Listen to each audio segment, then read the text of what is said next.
নমস্কার, নিউজ প্রাইমে আপনাকে স্বাগত। আমি সঞ্জয় রয়েছি আপনাদের সাথে। এই মুহূর্তে আমরা রয়েছি কলকাতার এক অভিজাত ক্লাবে, যেখানে হেমন্তের অপরাহ্ন আসন্ন ছায়াছবি তার ট্রেলার লঞ্চ, যেই ছবিটি চলচ্চিত্র উৎসবে বিশেষ জায়গায় রয়েছে। কথা বলে নেব, সঙ্গে পেয়ে গেছি এই ছবির যিনি পরিচালক অশোক বিশ্বানাথন, তার সহধর্মিণী এবং প্রযোজকও বলছে, এবং তার মধুমন্তী মিত্র। তার নিজের একটা আবার আইডেন্টিটি আছে, কাউকে বলার দরকার নেই। কথা বলে নেবো তার সাথে। মধুমন্তী, প্রথমত নিউজ প্রাইমে আপনাকে স্বাগত।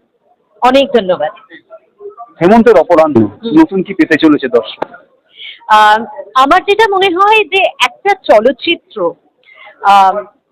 পৃথিবীর সব থেকে তরুণ আর্ট ফর্ম যদি বলেন তাহলে তো চলচ্চিত্র।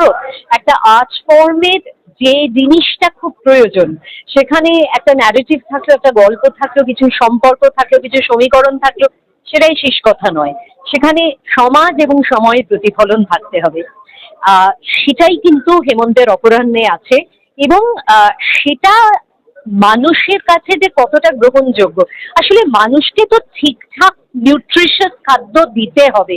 পুষ্টিকর খাদ্য না দিলে সে কিন্তু ওই হাবি জাবি জাঙ্ক ফুড খেয়েই অভ্যস্ত হয়ে যাবে।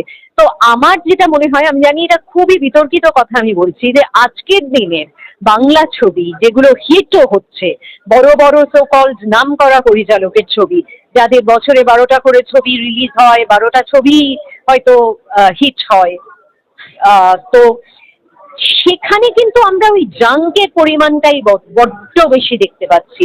তাতে কি হচ্ছে, এরা দর্শকদের নষ্ট করে দিচ্ছেন, কারণ দর্শক তো জানে না যে এর অল্টারনেটিভ কোনো অপশন আছে। তো আমি সেই জন্য দর্শকদের বলবো যে আপনারা এই ছবিটা দেখুন।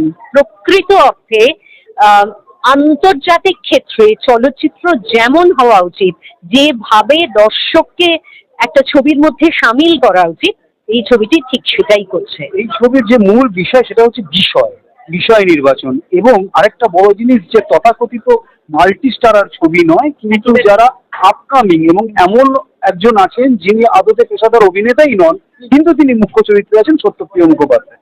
কি বলবেন? আমার তো মনে হয় যে এই এক্সপেরিমেন্টটা যত বেশি হয় তত ভালো। কেননা ওই নয়তো তো আমরা সেই স্টার সিস্টেমের মধ্যে আটকে যাব। সেই দুজন তিনজন লিডিং ম্যান, সেই হয়তো সংখ্যায় আরেকটু বেশি লিডিং লেডিজ, এর মধ্যে আটকে গেলে তারাই বা নিজেদের কত রকম করে ভাঙতে পারবেন। আর একটা জায়গায় জানেন তো, সাফল্য পেয়ে গেলে আর কেউ নিজেকে এক্সপ্লোর করে না। তো এই নতুনদের তো একটা ভীষণ খিদে আছে তাদের নিজেদের যে প্রেজেন্স সেটাকে প্রমাণ করার, তাদের তো কেউ সুযোগ দেয় না। তো সুযোগ যখন পান, তারা সেই সুযোগের সদ্ব্যবহার সোকল স্টারদের থেকে অনেক বেশি ভালো করে দর্শকদের আমরা যেটা বলবো যে হেমন্তের অপরাহ্ন মুক্তি পাচ্ছে, আপনারা অবশ্যই দেখুন। আপনাদের মানে সবানুভবে দেখতে আসুন, কেননা এই রকম ছবি দেখলেই আন্তর্জাতিক মানের চলচ্চিত্র দর্শক তৈরি করা যায়, মানে তৈরি হওয়া যায়।